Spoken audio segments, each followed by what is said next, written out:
ಈ ಕಾರ್ಯಕ್ರಮದ ಪ್ರಾಯೋಜಕರು ಗಡಿಯಾರ್ ಗ್ರೂಪ್ ಆಫ್ ಕಂಪನಿ. ಸನ್ಮಾರ್ಗ ಸುದ್ದಿ ಸಂಚಯಕ್ಕೆ ಸ್ವಾಗತ. ನಾನು ಶಂಶೀರ್ ಬಡೋಳಿ. ವಿಜಯ್ ಮಲ್ಯ ಕೋರ್ಟ್ ಪ್ರಕ್ರಿಯೆಗಳಿಂದ ಉದ್ದೇಶಪೂರ್ವಕವಾಗಿ ತಪ್ಪಿಸಿಕೊಳ್ತಾ ಇದ್ದಾರೆ ಎಂದು ಗಂಭೀರವಾಗಿ ಪರಿಗಣಿಸಿರುವ ಬಾಂಬೆ ಹೈಕೋರ್ಟ್ ಇವರಿಗೆ ಭಾರತಕ್ಕೆ ವಾಪಸ್ ಆಗೋಕೆ ಒಂದು ಕೊನೆಯ ಅವಕಾಶ ನೀಡಿದೆ. ಒಂದು ವೇಳೆ ಮಲ್ಯ ಭಾರತಕ್ಕೆ ಬಾರದಿದ್ದರೆ ಇವರು ಸಲ್ಲಿಸಿರುವ ಯಾವುದೇ ಅರ್ಜಿಯನ್ನು ವಿಚಾರಣೆ ಮಾಡಲ್ಲ ಎಂದು ನ್ಯಾಯಪೀಠ ಎಚ್ಚರಿಕೆ ನೀಡಿದೆ. ಮುಖ್ಯ ನ್ಯಾಯಮೂರ್ತಿ ಅಲೋಕ್ ಅರಾಧೆ ಮತ್ತು ನ್ಯಾಯಮೂರ್ತಿ ಗೌತಮ್ ಅನ್ಕಾಡ್ರಿದ್ದ ಪೀಠವು ಅಭಿಪ್ರಾಯಪಟ್ಟಿದೆ. ನೀವು ನ್ಯಾಯಾಲಯದ ಪ್ರಕ್ರಿಯೆಯನ್ನು ತಪ್ಪಿಸುತ್ತಿದ್ದೀರಿ. ಹೀಗಿರುವಾಗ ಕಾನೂನಿನ ಅಡಿಯಲ್ಲಿ ಯಾವುದೇ ರಿಯಾಯಿತಿ ಅಥವಾ ಪರಿಹಾರವನ್ನು ಪಡೆಯಲು ನಿಮಗೆ ಅರ್ಹತೆ ಇಲ್ಲ. ನೀವು ಮೊದಲು ಭಾರತಕ್ಕೆ ಮರಳಿ ನ್ಯಾಯಾಲಯಕ್ಕೆ ಶರಣಾಗಬೇಕು ಎಂದು ಪೀಠವು ಮಲ್ಯ ಪರ ವಕೀಲರಿಗೆ ಸ್ಪಷ್ಟಪಡಿಸಿತು. ತಾವು ಯಾವಾಗ ಭಾರತಕ್ಕೆ ಮರಳುತ್ತೇವೆ ಎಂಬ ಬಗ್ಗೆ ಅಫಿಡವಿಟ್ ಸಲ್ಲಿಸುವಂತೆ ಈ ಹಿಂದೆ ನೀಡಿದ್ದ ಆದೇಶವನ್ನು ಮಲ್ಯ ಪಾಲಿಸದಿರುವುದಕ್ಕೆ ನ್ಯಾಯಾಧೀಶರು ಅಸಮಾಧಾನ ವ್ಯಕ್ತಪಡಿಸಿದರು. ವಿಜಯ್ ಮಲ್ಯ ಕೇಂದ್ರ ಸರ್ಕಾರದ ದೇಶಭ್ರಷ್ಟ ಆರ್ಥಿಕ ಅಪರಾಧಿಗಳ ಕಾಯ್ದೆ ಮತ್ತು ಅದರ ಅಡಿಯಲ್ಲಿ ತಮ್ಮನ್ನ ದೇಶಭ್ರಷ್ಟ ಎಂದು ಘೋಷಿಸಿರುವುದನ್ನು ಪ್ರಶ್ನಿಸಿ ಹೈಕೋರ್ಟ್ನಲ್ಲಿ ಅರ್ಜಿ ಸಲ್ಲಿಸಿದ್ದರು. ಆದರೆ ಇಡಿ ಪರವಾಗಿ ವಾದ ಮಂಡಿಸಿದ ಸಾಲಿಸಿಟರ್ ಜನರಲ್ ತುಷಾರ್ ಮೆಹ್ತಾ ಮಲ್ಯ ಭಾರತದ ಕಾನೂನನ್ನು ನಂಬುತ್ತಿಲ್ಲ, ಆದರೆ ಅದೇ ಕಾನೂನಿನ ಅಡಿಯಲ್ಲಿ ಪರಿಹಾರ ಕೇಳುತ್ತಿದ್ದಾರೆ. ಇದು ದ್ವಂದ್ವ ನೀತಿ ಎಂದು ಆಕ್ಷೇಪ ವ್ಯಕ್ತಪಡಿಸಿದರು. ನ್ಯಾಯೋಚಿತವಾಗಿ ನಾವು ನಿಮ್ಮ ಅರ್ಜಿಯನ್ನು ಈಗಲೇ ವಜಾ ಮಾಡುತ್ತಿಲ್ಲ, ಬದಲಿಗೆ ಒಂದು ಕೊನೆಯ ಅವಕಾಶ ನೀಡುತ್ತಿದ್ದೇವೆ. ಮುಂದಿನ ವಾರದೊಳಗೆ ನಿಮ್ಮ ನಿಲುವನ್ನು ಸ್ಪಷ್ಟಪಡಿಸಬೇಕು ಎಂದು ಕೋರ್ಟ್ ಹೇಳಿತು. ಅಹಮದಾಬಾದ್ನಲ್ಲಿ ನಡೆದ ಭೀಕರ ವಿಮಾನ ಅಪಘಾತದ ಹಿಂದೆ ಪೈಲಟ್ನ ಕೈವಾಡ ಇದೆ ಎಂದು ವರದಿಯಾಗಿದೆ. ಆತ ಉದ್ದೇಶಪೂರ್ವಕವಾಗಿಯೇ ತೈಲ ಪೂರೈಕೆಯ ಸ್ವಿಚ್ ಅನ್ನು ಆಫ್ ಮಾಡಿದ್ದ ಎಂಬ ದಂಗು ಬಡಿಸುವ ಮಾಹಿತಿ ಬಹಿರಂಗವಾಗಿದೆ. ಇಟಲಿಯ ಕೊರಿಯರ್ ದೆಲ್ಲಾ ಸೆರೈ ಎಂಬ ಪತ್ರಿಕೆ ಈ ಕುರಿತಂತೆ ಒಂದು ಸುದ್ದಿಯನ್ನು ಪ್ರಕಟ ಮಾಡಿದೆ. ಈ ದುರಂತದ ಬಗ್ಗೆ ಭಾರತೀಯ ಅಧಿಕಾರಿಗಳು ಇನ್ನೂ ವರದಿ ಒಪ್ಪಿಸದೇ ಇರುವ ಸಮಯದಲ್ಲಿ ಇಟಲಿಯ ಪತ್ರಿಕೆ ಈ ಮಾಹಿತಿಯನ್ನು ಬಿಡುಗಡೆಗೊಳಿಸಿದೆ. ಭಾರತೀಯ ಅಧಿಕಾರಿಗಳು ಮಂಡಿಸುವ ವರದಿಯಲ್ಲಿ ತಾಂತ್ರಿಕ ತೊಂದರೆಗಳು ಕಾಣಿಸಿಲ್ಲ ಎಂದು ಇದೆ. ಕಾಪ್ಟರ್ ವಾಯ್ಸ್ ರೆಕಾರ್ಡ್ ಸಹಿತ ಉಳಿದವುಗಳನ್ನು ಪರಿಶೀಲಿಸಿದಾಗಲೂ ಇದು ಸ್ಪಷ್ಟವಾಗಿದೆ ಎಂದು ವರದಿಯಲ್ಲಿ ಇದೆ ಎಂದು ಈ ಪತ್ರಿಕೆ ವಿವರಿಸಿದೆ. ವಿಮಾನದ ಕಮಾಂಡರ್ ಆಗಿದ್ದ ಸುಮಿತ್ ಸಬರ್ವಾಲ್ ಅವರ ಮೇಲೆ ವರದಿಯಲ್ಲಿ ಆರೋಪವನ್ನು ಹೊರಿಸಲಾಗಿದೆ. ಈ ಅಪಘಾತಕ್ಕೆ ಅವರೇ ಕಾರಣ ಎಂದು ಇಟಲಿಯ ಪತ್ರಿಕೆಯ ವರದಿಯಲ್ಲಿ ಹೇಳಲಾಗಿದೆ. ಅಪಘಾತದಲ್ಲಿ ಅವರೂ ಮೃತರಾಗಿದ್ದಾರೆ. ಜೂನ್ 12ರಂದು ಅಹಮದಾಬಾದ್ನಿಂದ ಲಂಡನ್ಗೆ ಹೊರಟ ವಿಮಾನ ಕ್ಷಣಾರ್ಧದಲ್ಲಿ ಅಪಘಾತಕ್ಕೆ ಒಳಗಾಗಿತ್ತು. ವಿಮಾನದಲ್ಲಿದ್ದ 242 ಮಂದಿಯಲ್ಲಿ 241 ಮಂದಿ ಕೂಡ ಸಾವಿಗೀಡಾಗಿದ್ದರು.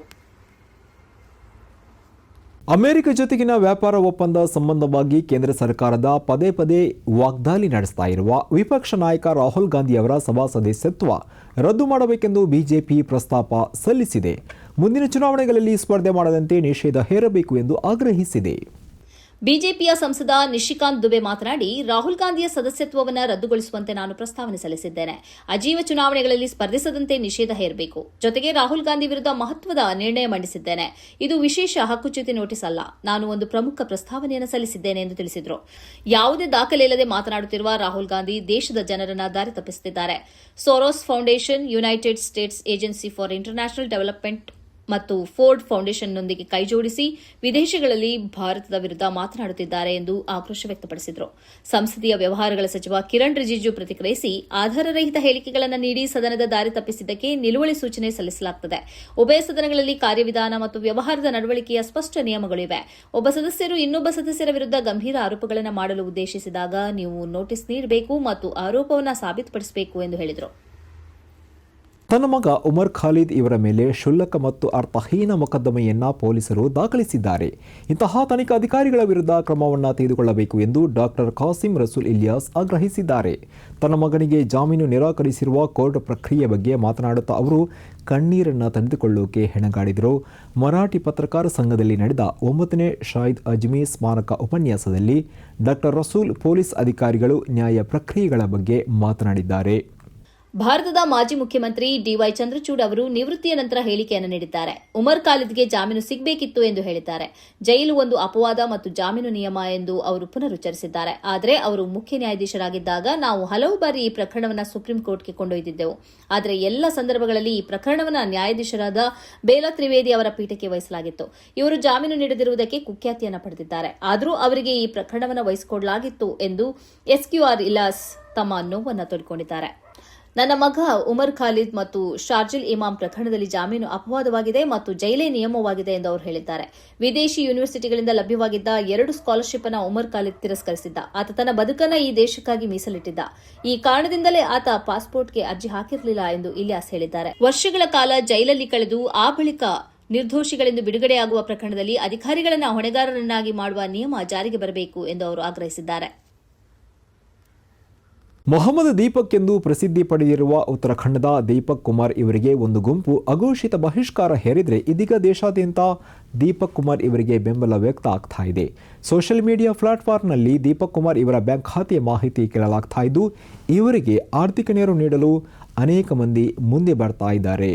ಇದೇ ವೇಳೆ ರಾಜಸ್ಥಾನದ ಜೈಪುರದ ಅವಿದಾಂಡಿಯಾ ಎಂಬುವವರು ಸೋಷಿಯಲ್ ಮೀಡಿಯಾದ ಎಕ್ಸ್ ಖಾತೆಯಲ್ಲಿ ಪೋಸ್ಟ್ ಅನ್ನು ಹಂಚಿಕೊಂಡಿದ್ದು, ದೀಪಕ್ ಕುಮಾರ್ ಅವರ ಜಿಮ್ ಸೆಂಟರ್ಗೆ ಹೋಗಬಯಸುವವರಿಗೆ ನಾನು 1 ತಿಂಗಳ ಸ್ಪಾನ್ಸರ್ ಮಾಡ್ತಾ ಇದ್ದು ಮೊದಲ 100 ಮಂದಿಗೆ ಈ ಆಫರ್ ನೀಡುತ್ತಿದ್ದೇನೆ ಎಂದು ಬರೆದುಕೊಂಡಿದ್ದಾರೆ.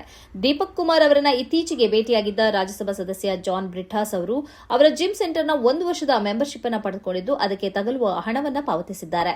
70 ವರ್ಷದ ಮುಸ್ಲಿಂ ವ್ಯಾಪಾರಿಯ ನೆರವಿಗೆ ನಿಂತ ಬಳಿಕ ದೀಪಕ್ ಕುಮಾರ್ ವಿರುದ್ಧ ಸಂಘ ಪರಿವಾರ ತಿರುಗಿ ಬಿದ್ದಿತ್ತು. ಅವರ ಮನೆಯ ಮುಂದೆ ನೂರಾರು ಸಂಖ್ಯೆಯಲ್ಲಿ ಜನರು ನೆರೆದು ಘೋಷಣೆ ಕೂಗಿದ್ದವು.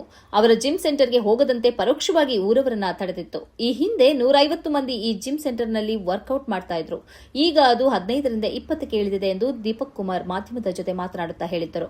ಈ ಹೇಳಿಕೆಯ ಬಳಿಕ ಅವರಿಗೆ ದೇಶಾದ್ಯಂತ ಭಾರೀ ಬೆಂಬಲ ವ್ಯಕ್ತವಾಗಿದೆ. ಇದು ಈ ಹೊತ್ತಿನ ಸನ್ಮಾರ್ಗ ಸುದ್ದಿ ಸಂಚಯ. ನಿರಂತರವಾಗಿ ನೋಡ್ತಾ ಇರಿ ಸನ್ಮಾರ್ಗ ನ್ಯೂಸ್, ಸುದ್ದಿಗಳ ಸಂತೆಯಲ್ಲಿ ಸತ್ಯದ ಮೊಂಬತ್ತಿ. Gadiar Group of Companies, synonymous with excellence and innovation, stands as your dynamic partner for progress.